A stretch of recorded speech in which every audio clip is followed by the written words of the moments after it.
श्री गुरु चरण सरोज रज निज मन मुकुर सुधार बरनौ रघुबर बिमल जसु जो दायक फल चार बुद्धिहीन तनु जानिके सुमिरौ पवन कुमार बल बुद्धि विद्या देहु मोहि हरहु कलेश विकार। जी हां, हे पवन पुत्र हनुमान जी, हमको 4 चीजें उपलब्ध करा दीजिए। क्या क्या? बल यानी ताकत आ जाए ताकि हम विद्या अध्ययन कर सकें। बुद्धि आ जाए ताकि हम अपनी विद्या को बेहतर तरीके से समझ सकें। और फिर विद्या मिल जाए ताकि जो चीज के लिए बल इकट्ठा किए थे, जिस चीज के लिए समझ विकसित किए थे, वह चीज वहां पे पहुंच जाए। क्यों? क्योंकि किसी भी वस्तु को अगर प्राप्त करना है तो सबसे पहले आपके पास एक पात्र का होना आवश्यक है। पात्र की अनुपस्थिति में वस्तु को प्राप्त करना असंभव है। उदाहरण स्वरूप, अगर आपको दूध ले आना है तो उसके पहले आपके पास कोई भगोना या बाल्टी होना आवश्यक है।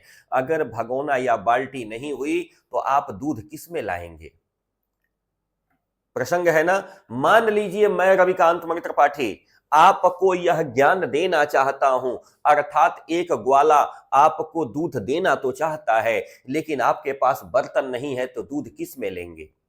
प्रश्न 1। दूसरी बात कि ग्वाला दूध अतिरिक्त मात्रा में देना चाहता है, ज्यादा देना चाहता है आपको, यह शिक्षक आपको ज्ञान भरपूर मात्रा में देना चाहता है, लेकिन यदि आपके पास पात्र नहीं है तो किस में रखेंगे? तो सबसे पहले जरूरी क्या है? विद्या को प्राप्त करने के लिए इस बुद्धि रूपी पात्र को, इस मस्तिष्क रूपी पात्र को सुरक्षित और फ्रेश और ताजा मांस धोकर के तैयार कर लीजिए। जितना बढ़िया मस्तिष्क होगा उतना ही बढ़िया इसमें विद्या या ज्ञान आएगा।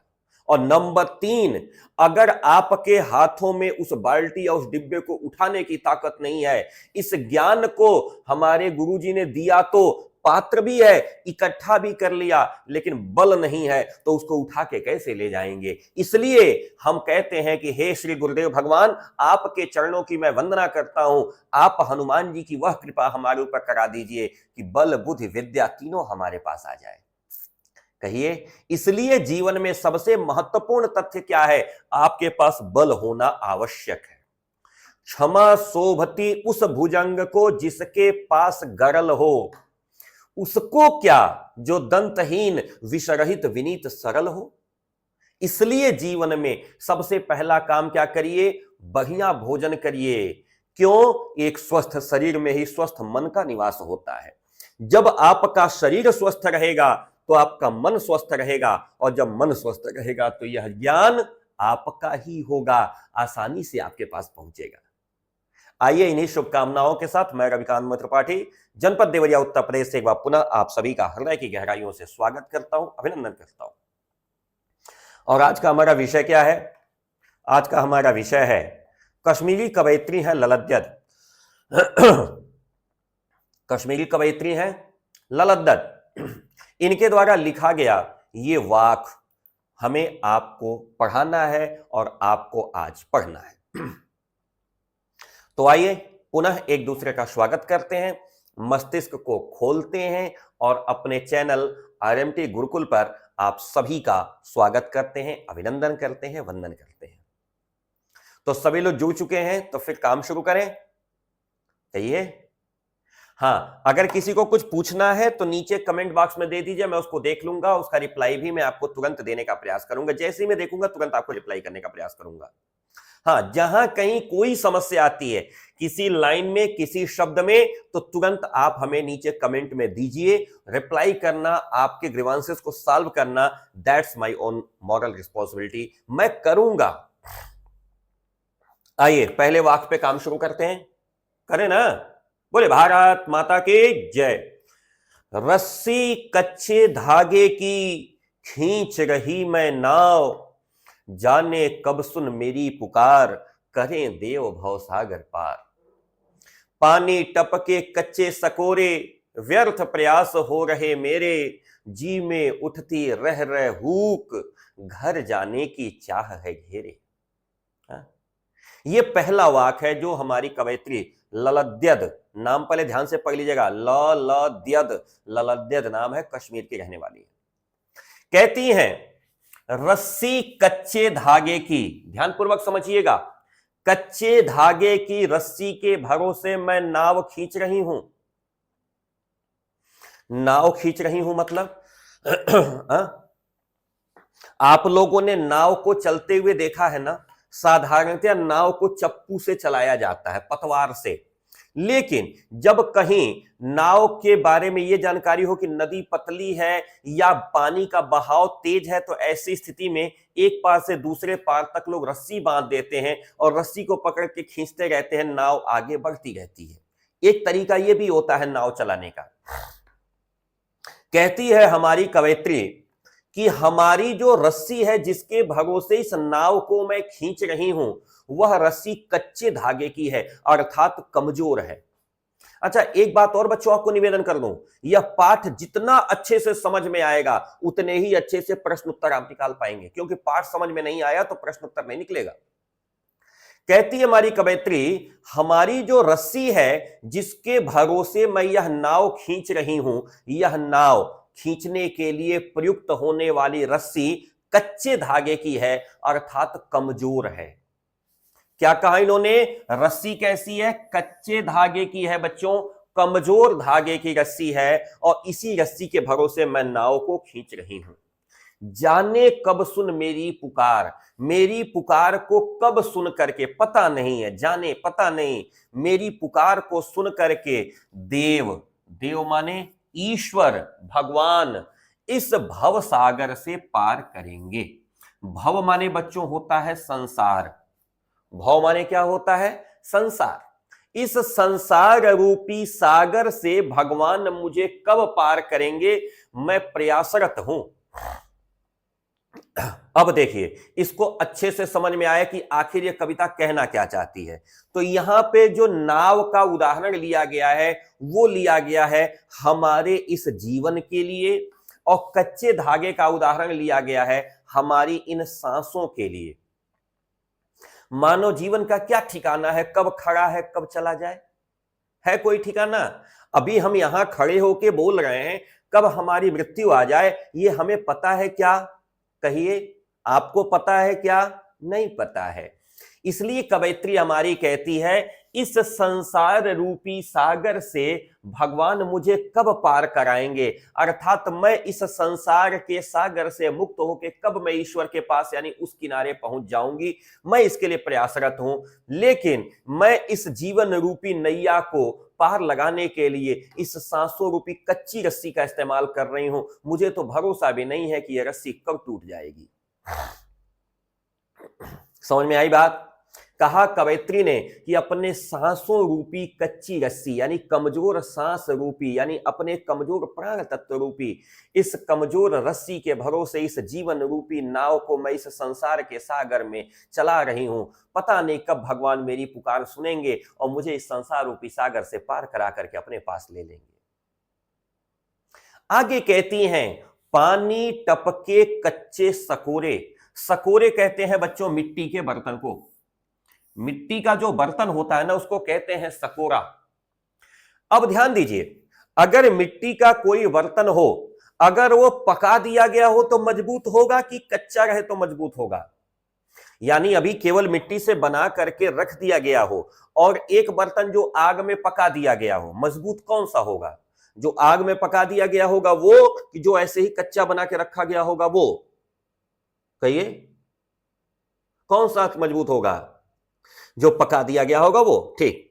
तो जो पका दिया गया है जब वही मजबूत है, इसका मतलब जो कच्चा है वो वाला मजबूत नहीं है, ठीक। दूसरी बात, मिट्टी पानी से गल जाती है, ये भी आपको पता है, मिट्टी पानी से गल जाती है, इसमें तो कोई संकोच नहीं है।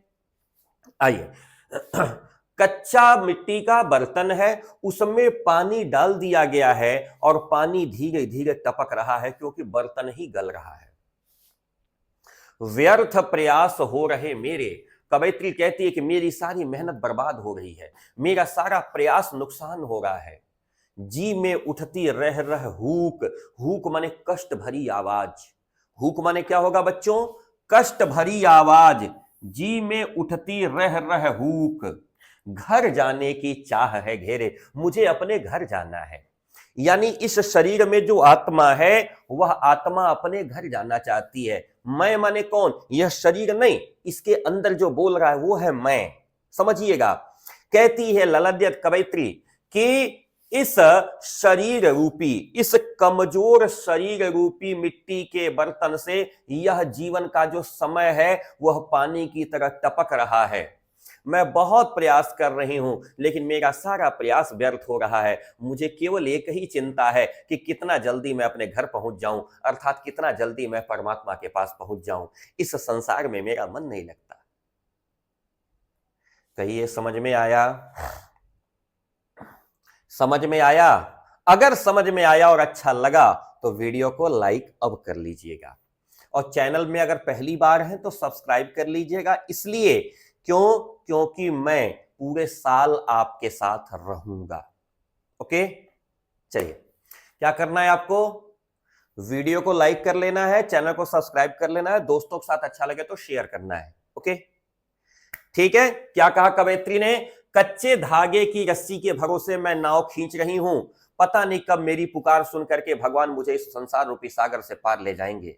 अर्थात मैं अपने सांसों रूपी कच्ची रस्सी के भरोसे इस जीवन रूपी नाव को इस संसार रूपी सागर में चला रही हूं, पता नहीं कब भगवान मेरी पुकार को सुन करके मुझे उस पार ले जाएंगे, अर्थात अपने पास बुला लेंगे।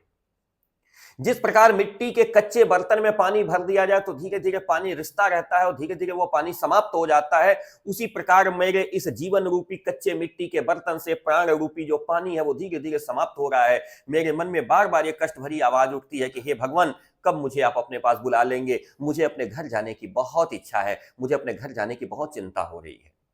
ये रहा इसका साधारण सा अर्थ। सही है ना? तो प्लीज एक लाइक तो बनता है ना, आ जाओ।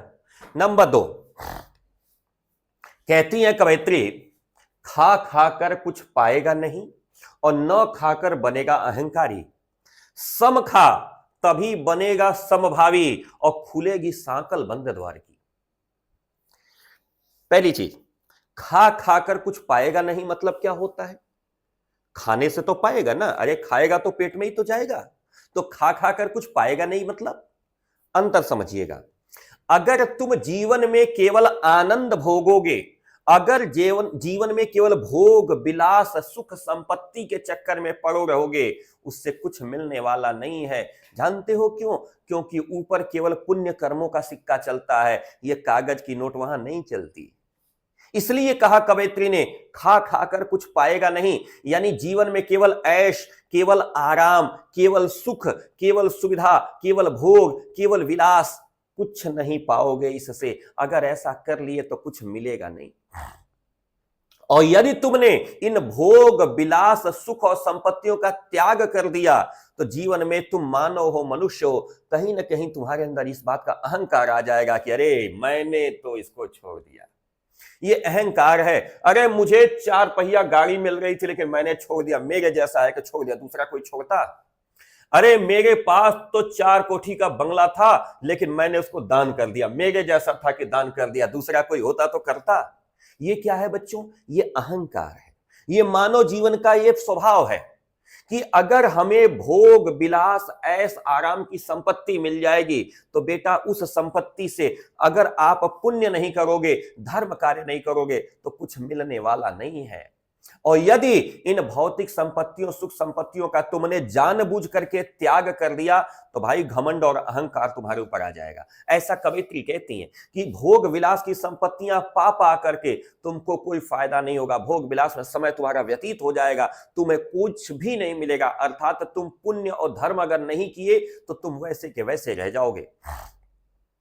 और अगर उन भोग सुख संपत्तियों का तुमने त्याग कर दिया तो तुम अहंकारी बन जाओगे। तो करना क्या है? पाना है कि छोड़ना है? क्वेश्चन देखो दोनों में बन रहा है। पहले कहा कि पा रहोगे तो कुछ होगा नहीं, छोड़ दोगे तो अहंकारी बन जाओगे, यानी समस्या दोनों तरफ है। तो बेहतर क्या है? सम खा तभी बनेगा संभावी, यानी बैलेंस बनाकर रखो। क्या करो? बैलेंस। सम माने बराबर, यानी अगर तुम्हारे पास ऐश आराम भोग विलास सुख संपत्ति आ जाती है ना तो उतना ही लो जितने की तुमको आवश्यकता है, उतना ही छोड़ो जितने की तुमको आवश्यकता है। समान रहो, बराबर भाव में रहो, एक ही चीज को बढ़ाओ मत। अगर जीवन में तुम्हारे सुख संपत्ति ऐशो आराम की चीजें हैं तो दूसरी तरफ थोड़ा बहुत अपने जीवन में कष्ट भी सहने की आदत डालो। रात भर तुम एसी में सोए हो, कोई दिक्कत नहीं है, सुबह उठ करके कम से कम 5 किलोमीटर खाली हवा में भी टहलो। दोनों काम को बैलेंस रखो। इसलिए कहा अगर सम खाओगे, बराबर खाओगे, यानी सब चीजों को बराबर रखोगे, तब तुम क्या बनोगे? समभावी, समान भाव के बनोगे, यानी दोनों का बराबर मतलब जानोगे। और जब ऐसा कर लोगे तब तुम्हारे जीवन का जो बंद द्वार है ना उसकी सांकल यानी उसकी सटकनी खुल जाएगी।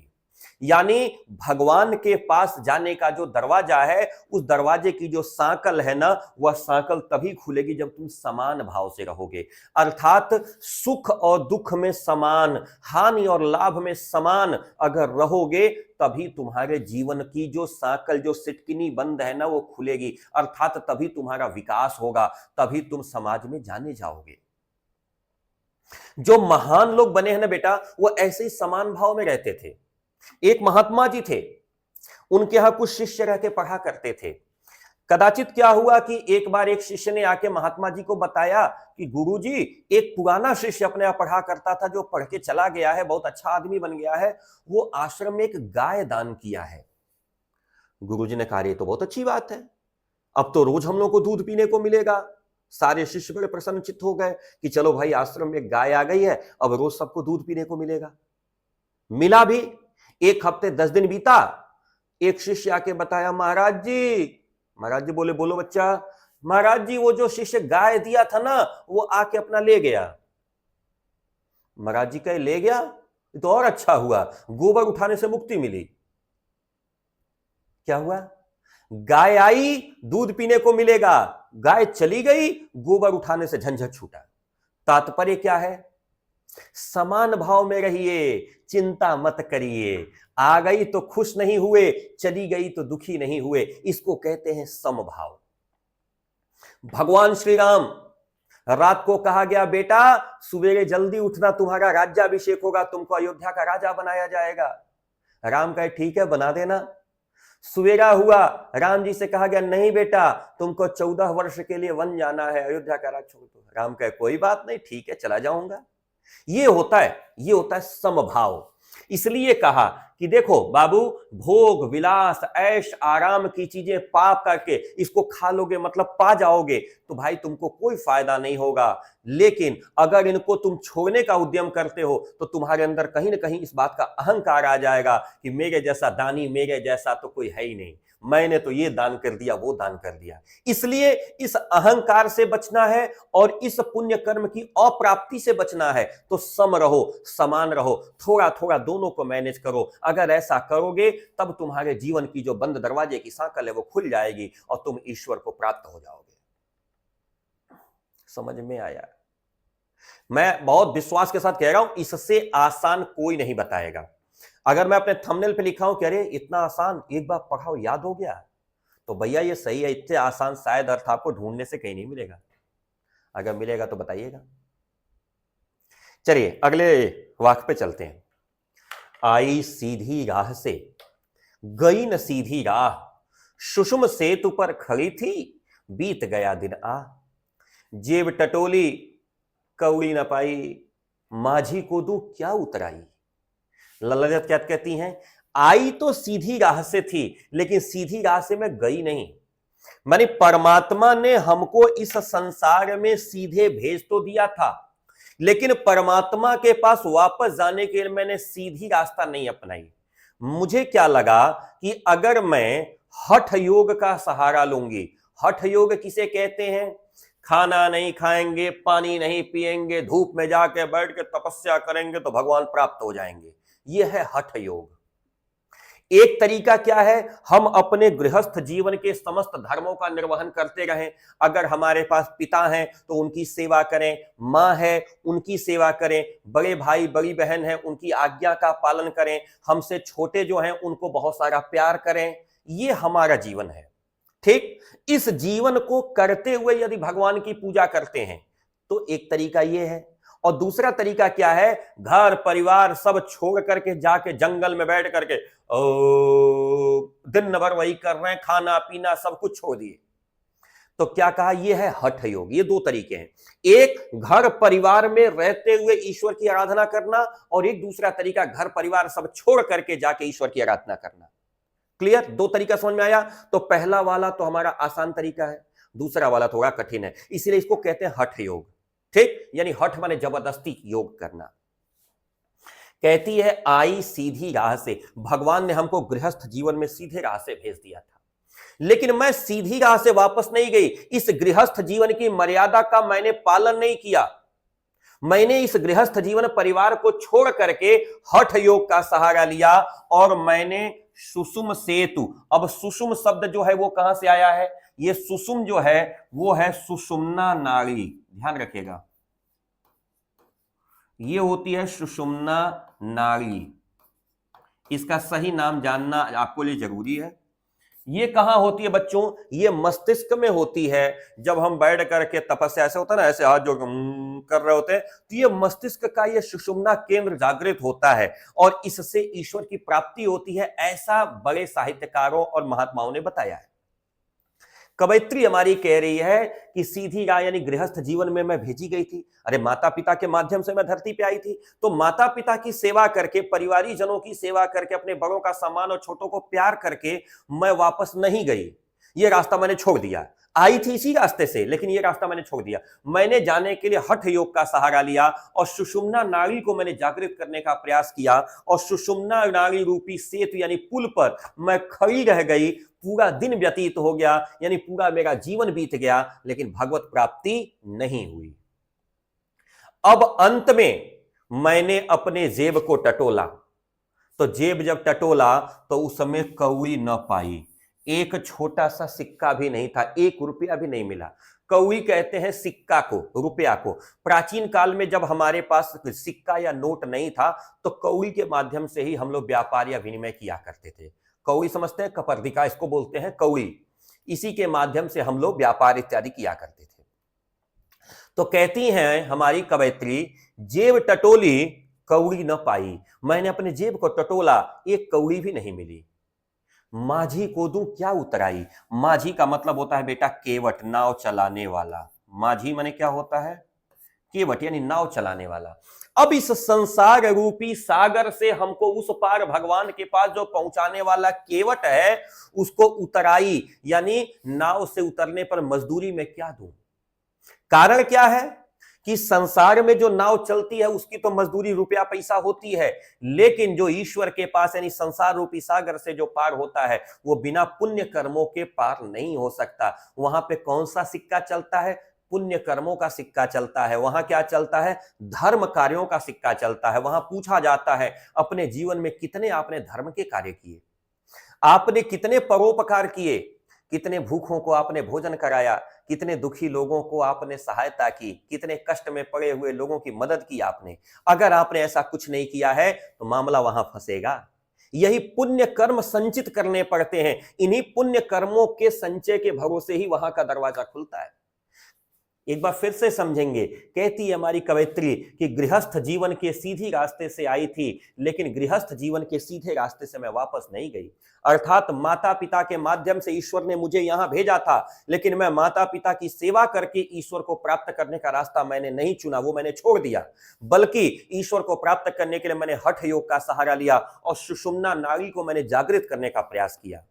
बात यह है कि इस सुषुम्ना नाड़ी को जागृत करने के चक्कर में मैं बैठी ही रह गई और मेरा पूरा जीवन व्यतीत हो गया। अंत में जब वहां पर पहुंची भवसागर पार करने के लिए, सबसे बड़ा दुख मुझे तब हुआ जब माझी यानी केवट को उतराई देने के लिए मेरे पास कुछ भी पुण्य कर्म नहीं था। पुण्य कर्म क्यों नहीं था कि भाई हम जाके जंगल में बैठ के लगे तपस्या करने, तो पुण्य कर्म आएगा कहां से? पुण्य तो तब होगा ना जब हम समाज में रहेंगे, किसी दुखी व्यक्ति की मदद करेंगे, किसी कष्टकारी परिस्थिति का निवारण करेंगे, तब ना हम पुण्य पाएंगे। किसी का परोपकार करेंगे, कोई धर्म का कार्य करेंगे, तब ना हम पुण्य पाएंगे। वो मेरे पास था ही नहीं, लिहाजा वहां पे जाके मेरे लिए समस्या पैदा हो गई। समझ में आया? अगर आया तो बताइए।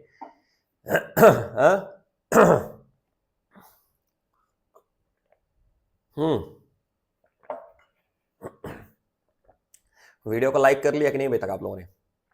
अच्छा, क्लास अच्छी लग रही है, समझ में आ रही है? अगर आ रही है तो प्लीज वीडियो को लाइक कर लीजिए और चैनल को सब्सक्राइब करके तो रख ही लीजिएगा। वो क्या बोलते हैं उसको, बेल आइकन, वो सभी आन वान कर लीजिएगा जो आन वान होता है। और अंतिम वाक है इस कविता का, थल थल में बसता है शिव ही, भेद न कर क्या हिंदू क्या मुसलमान। देखो, अगर ज्ञानी है तो स्वयं को जान, वही है साहिब से पहचान। यहां पे तत्व देखिएगा। पहला तो शिव का अर्थ समझिए। शिव का एक अर्थ आप लोग जानते हैं शंकर जी, और शिव का दूसरा अर्थ है कल्याण। किसी के जीवन में अगर आप लाभ दिलवा पा रहे हैं तो उस कल्याण को भी शिव कहते हैं। कहती हमारी कवयित्री, थल थल में वसता है शिव ही। थल थल मतलब पूरी धरती पर, स्थल स्थल पर, यानी हर जगह पर केवल शिव का ही निवास है। शिव यानी ईश्वर, और ईश्वर मतलब क्या? दुखी प्राणियों का कल्याण। अगर कोई ऐसा प्राणी आपको मिला जो दुखिया है, उसकी सेवा करना, उसको प्रसन्न कर देना, यही तो भगवान की सेवा है। कहा थल थल में बसता है शिव ही, चारों तरफ ईश्वर व्याप्त है। इसलिए चाहे वो हिंदू हो चाहे वो मुसलमान हो, उसके अंदर भेद मत करो। हिंदू के अंदर भी वही ईश्वर है, मुसलमान के अंदर भी वही ईश्वर है। चाहे वो हिंदू हो चाहे वो मुसलमान हो, ईश्वर दोनों के अंदर एक ही है। इसलिए हिंदू और मुसलमान अर्थात जाति के नाम पर किसी से भेद मत करना, जाति के नाम पर किसी से आप वैमनस्य मत रखिए, जाति के नाम पर किसी से आप द्वेष मत करिए। हर व्यक्ति के अंदर वही ईश्वर निवास करता है। इसलिए कहा, अगर ज्ञानी होना, अगर आपको ज्ञानी बनना है, या यदि आप ज्ञानी हैं तो किसको जानिए? स्वयं को जानिए, अपने आप को जानिए। क्या जानना है अपने आप को?